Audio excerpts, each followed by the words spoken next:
Assembly languages. Assembly language is a representation of machine language. The program is in alphanumeric symbols instead of zeros and ones. The programs written in other than the machine language need to be converted to the machine language. Translators are needed for conversion from one language to another language. Assemblers are used to convert assembly language program to machine language.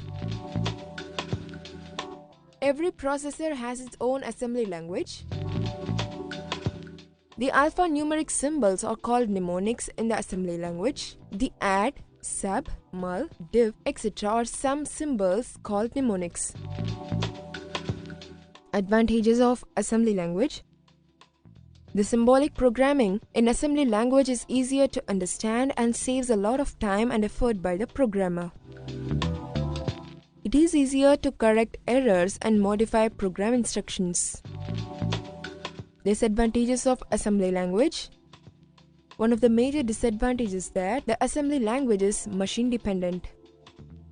A program written for one computer might not run on other computers with different hardware configuration.